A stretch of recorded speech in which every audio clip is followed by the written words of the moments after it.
All right, we're back with the Iliad. The Iliad. Book 4, Chapter 4.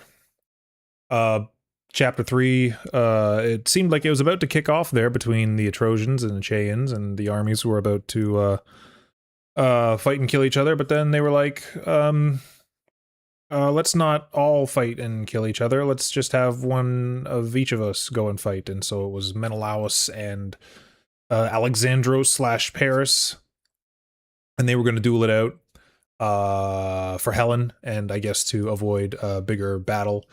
But it was a no contest because the gods sort of bailed out Alexandros and like teleported him out.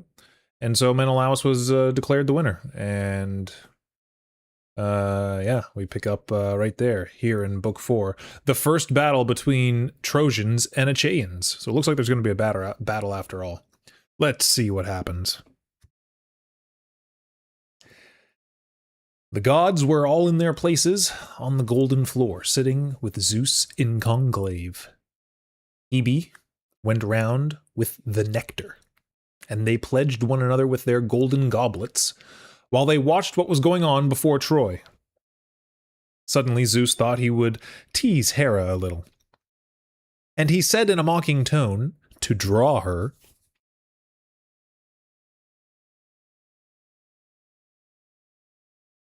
"Two of our august company are allies of Menelaus. I mean Hera, who backs Argos, of course, and our Boeotian guardian, Athena." He calls her Hera the Argive because she had a very ancient shrine in Argos. Athena is called Comenis, in allusion to a little shrine in Boeotia. But the word means guardian. All right, thanks. Thanks for that. But here they are both, keeping out of the way and watching the show with great enjoyment. And there is the enemy. There is Aphrodite always beside him, all smiles, keeping off the shots. Look there now, she has just saved him, when he thought he was a dead man. But there's no doubt victory goes to Menelaus. Let us consider what is to be done. Shall we make them begin the war again and fight it out? Or shall we make them friends? If that is good and pleasing in the sight of all, the city of Priam may still remain inhabited, and Menelaus can take his Helen back to Argos. Athena and Hera were close together, plotting trouble for Troy. When he said this, they were both furious and grunted something. Athena held her tongue, but Hera could not find room for all that fury inside her, and she cried out, "Oh, you dreadful creature, what a thing to say! How can you wish me to waste all my trouble for nothing? How I sweated and sweated, all my drudgery thrown away, the horses tired out with collecting the people to destroy Priam and his sons. Go on, do as you like, but let me tell you, we do not all agree." Zeus Cloud-Gatherer was angry himself now. He said, "Oh, you amazing creature, what harm has Priam or Priam's sons done to you, that you never cease trying to make a wilderness of the noble city? Go through the gates, go into the fortress, munch up Priam raw with Priam's sons and all his people, and then perhaps you could cure that fury of yours." Ooh. Very well, do as you please. I have my fears that this quarrel may leave a bitter grudge between us. But one thing I tell you, and don't forget it. If I ever want to destroy some city where you have friends of yours, do not try to thwart my vengeance, but leave me alone. I will not be the only one to say yes when I wanted to say no. Ooh.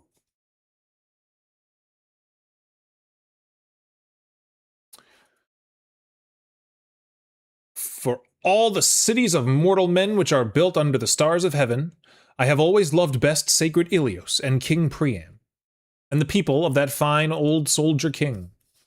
My altar there never lacked public feast, or the savor of burnt offering and drink offering, which is our solemn right.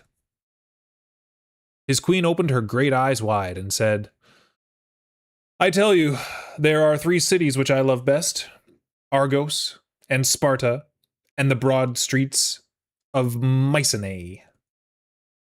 Sack them all, whenever you take a dislike to them. I tell you I do not defend them or care about them. For even if I grudge it and ask you to spare them, what is the use of my grudging? You are much stronger than I am. Still I have my rights too, my trouble ought not to go for nothing, since I am a god too, of the same birth as yourself. Eldest daughter of crook-mind Kronos, eldest and most honorable, both by birth and because I am called your wife. And you are lord of the immortals. Come then, let us give way to each other, I to you, and you to me. Then all the others will go with us. But now, be quick, and send down Athena to the battlefield. Let her contrive somehow to get the Trojans to break the oath, and attack those overproud Achaeans before the others can. Zeus did not refuse. He told Athena in plain words what he wanted. Look sharp, go right into the battle, and contrive somehow or other to get these Trojans to break their oath and attack before the others can. Athena was only too glad to do it, and shot down from the peaks of Olympus. Like a blazing star which the Lord of Heaven shoots forth, bright and scattering sparks all around, to be a portent for sailors or for some great army of men. So Pallas Athena shot down to earth and leapt into the throng, to the amazement of Trojans and Achaeans both. You might have heard one man say to another, "This means more battles and hard fighting," or else, "Here is friendship set up between us by Zeus, the dispenser of war." Athena now took the form of a Trojan, the doughty warrior Laodocus, Antenor's son, and went about searching for Pandaros. She found him standing among the ranks of targeteers who had marched with him from Aspus River, and she spoke to him plainly. "Will you take my advice and show your good skill? Then dare to have a quick shot at Menelaus. This will give you great credit, and all the Trojans will thank you. Most of all Prince Alexandros. He will be the first to heap rewards upon you, if he sees that mighty man of war, King Menelaus, brought down by your arrow and laid out on a funeral pyre. Come along, have a shot at Menelaus, and offer your vow to Apollo Lysigenes, whoa, Prince of Archers, that you will make a solemn sacrifice of firstling lambs when you return home to the sacred city of Zelia." He let himself be persuaded, poor fool, and at once he stripped his bow. This was a bow made of the polished horns of a wild ibex, which he had once caught while out hunting. He had shot it through the chest as it came from behind a rock, and knocked it back upon the rock. The two horns measured 16 hands from the head. A skillful horner had worked it and fitted the pieces together, polished them up, and put a gold hook on the top. Pandaros steadied the end on the ground and strung the bow, then laid it down carefully, while his friends held their shields before him, for fear that the Achaeans might get up to their feet before Menelaus was hit. Then he stripped off the quiverlid, and chose a feathered arrow which had never been shot. A carrier of black pains indeed. Without delay, he fitted the arrow to the string, and made his vow to Apollo Lysigenes, Prince of Archers, that he would offer a solemn sacrifice of firstling lambs when he returned home to the sacred city of Zelia. He took fast hold of the string, and the notches together. He put his fingers along the notches which hold the feathers, and fitted the head of the arrow to the string. Thus he held the arrow and string in his right hand. Thank you. And drew back the string to his breast, the iron point to the bow. So he drew it into a great round. Clang went the bow, jing went the string, out leapt the arrow, and flew sharp and fast, fierce to strike. But the immortal gods did not forget you, Menelaus, and Athena first and foremost stood before you and saved you from the arrow's point. She just swept it away from the flesh as a mother sweeps away a fly from her sleeping child. And she made it go straight where the golden buckles of the belt were joined and the corselet was folded over. The arrow struck right on the buckle. Through the belt it drove, through the corselet, and the loin-piece which he wore to protect his flesh from a thrust, his last and chief defense. It went through that also, and the arrow pierced his skin, so that red blood ran down from the wound over his thighs and shins and ankles. The red blood on his fine white skin was like vermilion on ivory, when some clever craftswoman carrion or meonion. Makes a cheek piece for horses. See, it's stored in a treasure chamber. Many a horseman would love to use it. But the treasure lies waiting for a king to make the horse fine and the driver proud. My lord King Agamemnon shuddered when he saw the red blood running out of the wound.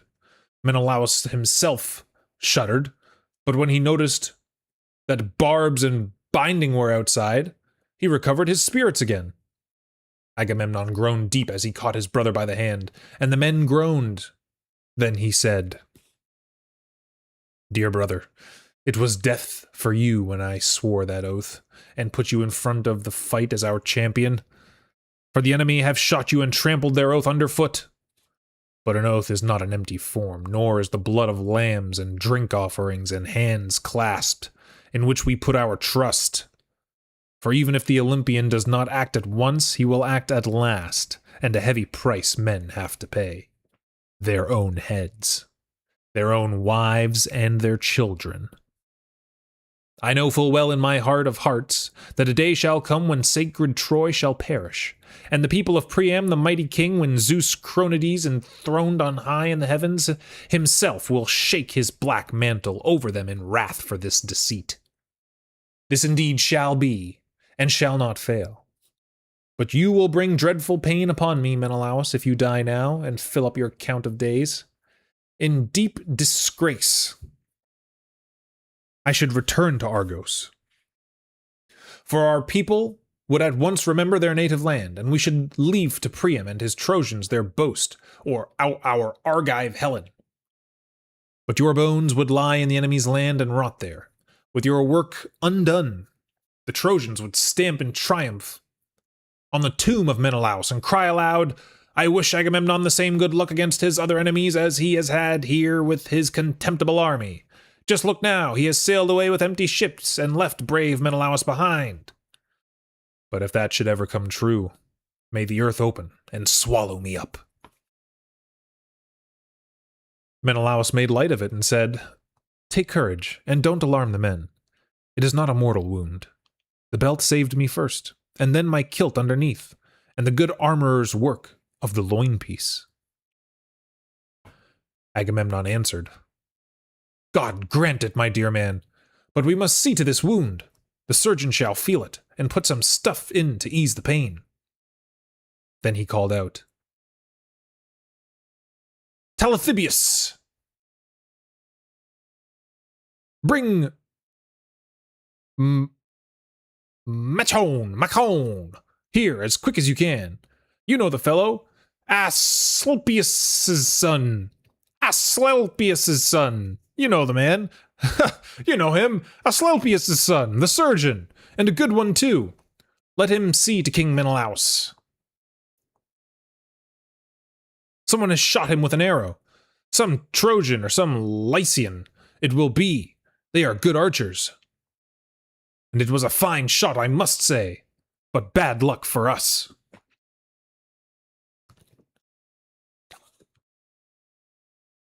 Talthybius went off at once, looking everywhere in the lines for Machon.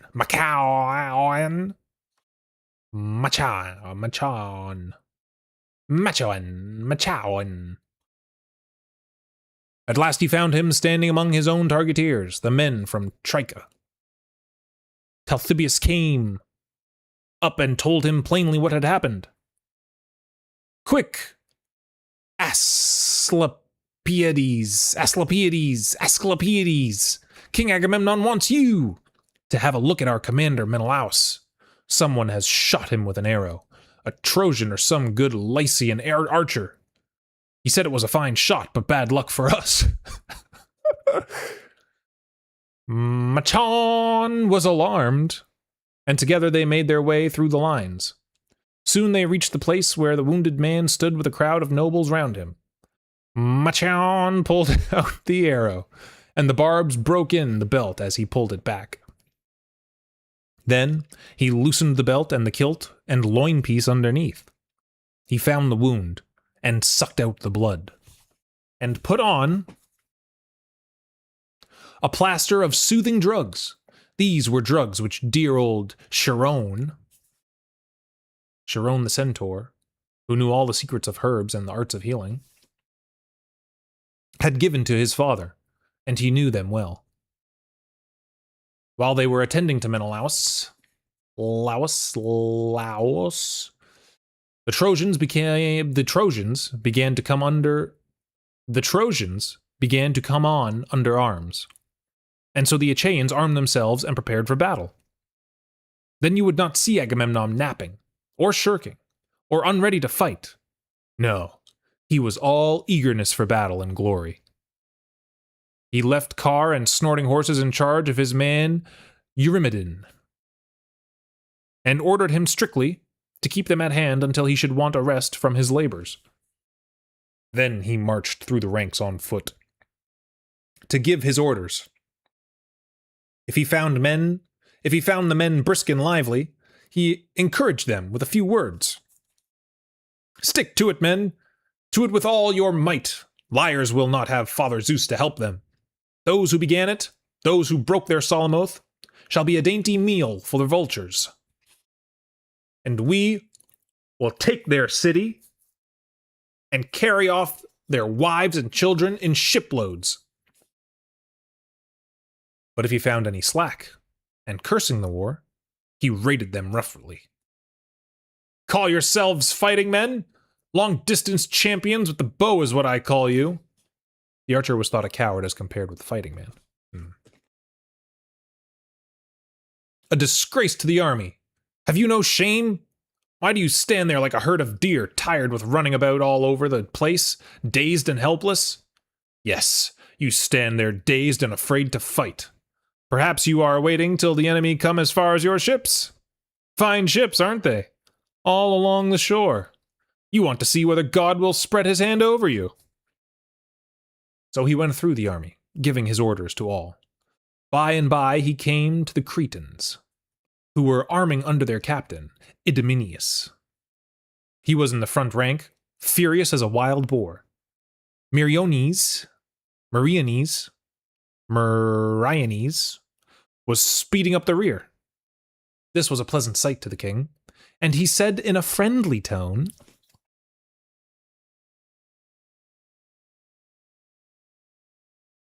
"Idomeneus, you are the man for me." "Idomeneus, you are the man for me. First at a feast and first in the battle. Or, first at a feast and first in the field. Here you are, hard at work, and what when the big men have a banquet and bring out the best company wine to fill the flowing bowl? The others drink what is given them, but you always have a full bumper by your side as I do, and as much as you like to drink." Let's try that one again. "The others drink what is given to them, but you always have a full bumper by your side as I do, and as much as you like to drink. Now then, hey for battle, and keep up your reputation." Idomeneus answered, "Sir, I will not fail you. I am your loyal servant, as I promised and gave my pledge to be. But you should speed up the others and let us get to fighting as soon as we can. For the Trojans have broken their oath. Death and disaster shall be their lot, because they began it by breaking that oath." Agamemnon left him well satisfied. And next he came upon the great Aias and his little namesake, who were arming themselves amid a cloud of footmen. Thick black clumps of sturdy yonkers moved towards the battle, bristling with spears and shields, like some heavy cloud blown over the deep by the west wind. The goatherd sees it afar from his watching place, blacker than pitch over the deep as the whirlwind drives, and he shudders and guides his herd into a cave. My lord Agamemnon was glad to see this sight, and he told them what he thought in plain words. "You need no pressing from me, you doughty pair of captains, that you do for yourselves, and on your people go. O Father Zeus, Apollo, Athenia, I wish all the others had the same temper. Then King Priam's castle would soon bow down its head, and we should sack it and lay it waste with our hands. He passed on to Nestor, and found him amongst his Pylians, giving orders in that sonorous voice, placing his men and sending them out under his captains, Pelagon and Alastor, Chromios and Haemon, and Prince Bias. In front he put the cars with horses and drivers, behind them the footmen in formidable array, like a wall, with the cowards in the middle so that they would have to fight whether they liked it or not. He was giving his orders first to the men in the chariots, to keep their horses in hand, and not go rattling about in the melee. Don't try to show off your driving and your courage. No one is to dash out in front and fight by himself. No one is to move to the rear. Keep your line, or you'll only be the weaker. But if anyone comes within reach of an enemy car, try a spear thrust. That's the way to fight. Do not get out, and do not throw the spear. Because if you threw the spear, you wouldn't have a spear to defend yourself. Tactics. Many a strong city has been taken by those tactics. The old man had seen war before, and he knew all about it. Agamemnon was glad, and he told him plainly how he felt. You may be old, sir, but I only wish your knees were as nimble and your strength as firm as the temper in that heart of yours. Ah, well, such is life. Old age is old age. I only wish others were old and you were young. The old hero loved a good horse. And he answered, Ah, your grace, I do wish indeed I were now as young as I was when I killed Eurythalion. Well, the gods do not give us everything at the same time. If I was young then, I am old now. Never mind. I will be with the horses and tell these people what to do. Words are the privilege of an old man. Spearing with spears is the young men's work. They have more youth and more strength than I have. Agamemnon passed on in great contentment. He found Menestheus standing amongst his warlike Athenians. Not far off was Odysseus and the Cephalenian division. The Cephalenian division. These were no weaklings, but they had not heard the call to arms, for the opposing armies had only just begun to move. And they stood waiting until some other battalion should come up and give them a lead. But Agamemnon rated them soundly, and left no mistake as to his feelings. You, Menestheus, what would your royal father say to see you here? And you, the master of mischievous tricks, what cunning scheme is hidden in your mind? Why do you both skulk in the rear and wait for a lead? You ought to be standing right in front and facing the fire. You are always first to hear my invitation whenever we give a dinner to the great men. Then you are pleased to eat your roast beef and to drink your nice wine at your ease. Now you would be pleased to see a dozen battalions go out before you to the fight. Odysseus frowned and replied, What a thing to say, Prince. Bite it back, and let it stay behind your teeth. Do you say we are slack when our people go out to battle? You shall see for yourself if you like, and if such matters interest you. You shall see the father of Telemachus fighting in the enemy's front line. What you say is so much wind. That's a good one. I'm going to use that one. What you say is just so much wind. There's just so much wind right now. Agamemnon smiled when he saw him angry, and took back his words. No, Odysseus, Laertiades. I know the master of stratagems. You do not want my scolding or ordering. I know the loyalty of your heart. For we are of one mind, you and I. Come along. We will make it all right by and by if any harm has been said. Let us forget it, for God's sake. He passed on, and the next he found was Tydeus? Tydeus? Can't be Tydeus. Tydeus? Tydeus' son, proud Diomedes, standing amongst his chariots and horses with Sthenelus, Capanius, his son beside him. Agamemnon rated him too in plain language. What a pity to find you skulking here, goggling your eyes at the battlefield. What would your noble father have said? It was not your father's way to skulk. He used to be first at the enemy by a long way, as they say who saw him about the business. I never met him myself, never saw him, but they say he had no equal. Once, indeed, he came to Mycenae, not in war. He came as a guest with Prince Polynices to enlist men, for they were besieging the sacred walls of Thebes. They begged hard for volunteers, and the people were ready to go.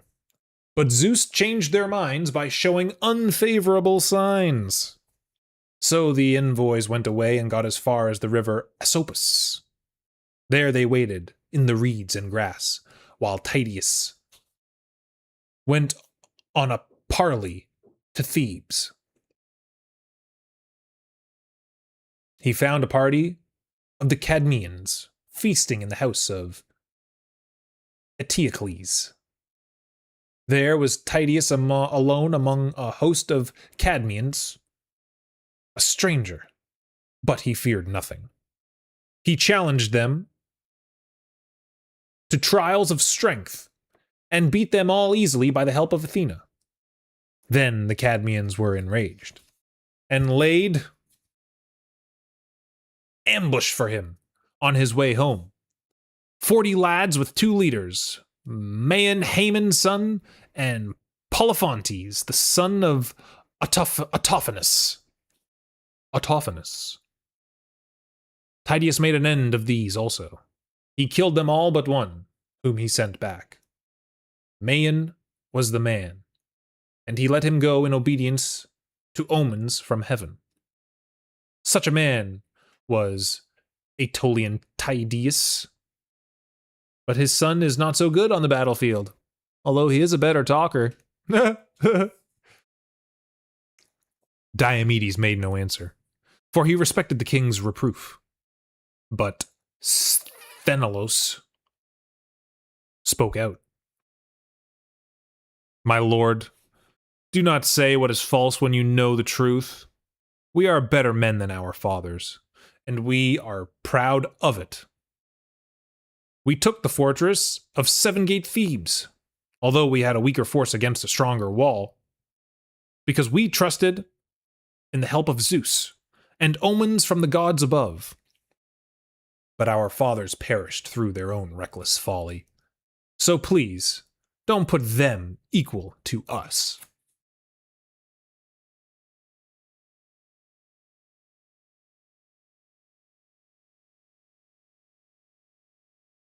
But Diomedes frowned at him and said, Hold your tongue, old boy, and listen to me. I do not take it ill that his grace would urge the men to fight. He is our commander, and we are his men. He will have the glory if his men destroy the sacred city of Ilios. He will have the grief if his men are defeated. Come along, and let us join the battle.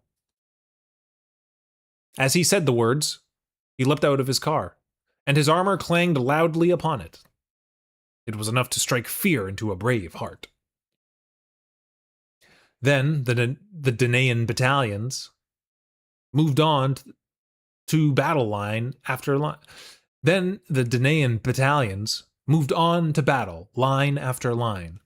As the long billows roll to the shore, line after line, when the west wind drives. The swell gathers head far out on the sea, then bursts on the land in thunder, rearing and curving its crest upon the headlands, and spitting out the salt spray. So the army moved, each mass with its own leaders. Their words of command were heard, and the rest marched in silence, so that you might think that all that mighty host were dumb men clad in shining armor. But loud, clamorous cries resounded throughout the Trojan host, for they had not one speech and one language, but a confusion of tongues, since they were called from many lands. They were like a huge flock of ewes, innumerable, standing in a wide farmyard to be milked, which bleat without ceasing as they hear the cries of their lambs. Ares marshaled the Trojans, Athena bright-eyes the others, along with Terror and Rout and Discord ever restless, sister and comrade of bloodthirsty Ares. She is little at first, then her crest rises, and she thrusts her head against the heavens while she strides upon the earth. So then Discord cast direful war among them, marching through the throng and multiplying troubles for mankind. Now the two armies met, dashing shield against shield and spear against spear, fury meeting fury in the mailed ranks. The embossed bucklers clashing made a dreadful din. Here was groaning, there shouts of triumph, as men slew and men were slain, and the earth ran with blood. The uproar and the turmoil were like two great rivers in flood, pouring down a mass of water from the mountains into a deep ravine where two valleys meet, and the sound is heard far away by shepherds upon the hill. First blood, to Archilochus, who killed a Trojan champion in the front rank. Echipolis Thalassiades. Wow. He struck the man on his horsehair plume, and the spear point pierced his forehead, running into the bone. Darkness covered his eyes, and he fell flat like a tower in the melee. When he fell, Elphenor caught him by the feet. Elphenor Chalcodontiades?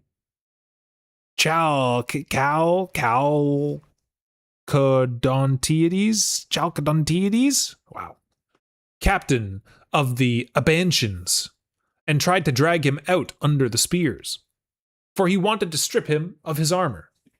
But the struggle was soon over, for while he was dragging the body with his own side uncovered as he stooped, Agenor saw him and ran him through with his spear.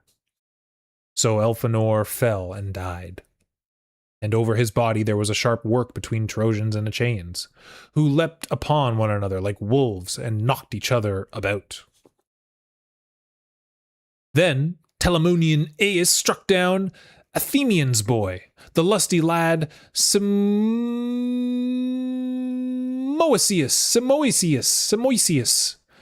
Not the lusty lad Simosius. They called him Simosius because he was born beside the river Simois, while his mother was on the way from Ida with her parents to visit their flocks. He never repaid the son's debt to his parents, for he died young by the spear of Aias.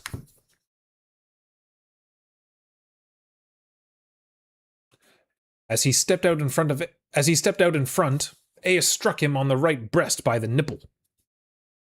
The spear ran right through his shoulder, and he fell. There he lay like a poplar tree which has grown up in the hollow of a great marsh, a smooth stem with branches growing at the top. Some cartwright has cut it down with his axe to bend into the felloe of a fine car, and there it lies drying on the river bank. So lay Simois, when Aias struck him down. Then Antiphus, one of the sons of Priam, cast a spear at Aias. He missed Aias, but hit Lucas, a good comrade of Odysseus, in the groin, as he was dragging the man away, so that he fell flat over the body and let go. Odysseus was enraged to see his friend fall. He strode forward to the place, looking round watchfully, and the Trojans shrank back as he cast his spear and struck down a bastard son of Priam, Democoon, Demokuon. Demokuon. Demokuon. Demokuon. Demokuon. Demokuon. Who had come at his father's summons from the mares at Abydus. That was the counterstroke for his friend's death. The spear pierced the man's temple, and darkness came over his eyes. He fell with a thud amid his crashing armor. Then the first ranks gave ground, and Hector with them. The Achaeans cheering, dragged away the slain and moved a long way forward. But Apollo looked down out of Pergamos in anger and called aloud, "On, Trojans, on! Do not give way to Achaeans! Their flesh is not stone or iron. Volley away, and your points will cut their skins. And now there's no Achilles to fight for them. He is away by the ships, nursing his grievance in a bitter heart." The awful voice of the god resounded from the city walls, but Athena was in the field. Up and down went most glorious Tritogenia, when she saw any giving way. Then fate caught hold of Diores Amarncides.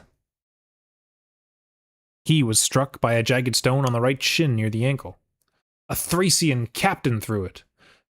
Pyrrhus Imbrazides, who came from Anos.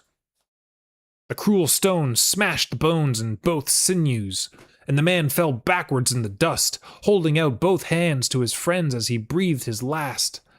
For Pyrrhus ran up and thrust him through by the mid-nipple.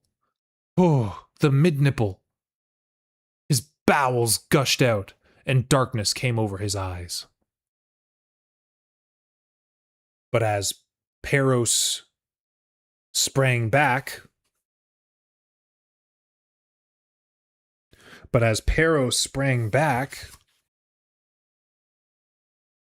Aetolian Thoas cast a spear at his breast and pierced the lung. Thoas ran up and pulled out the spear, then drew his sword and struck him right in the belly, which was his death. But he did not strip off the armor, for there were other Thracians round him, with the topknots on their heads and the long spears in their hands, who drove him back staggering, for all his size and strength. So these two lay in the dust together, Thracian captain beside the Epean, and many others fell round about.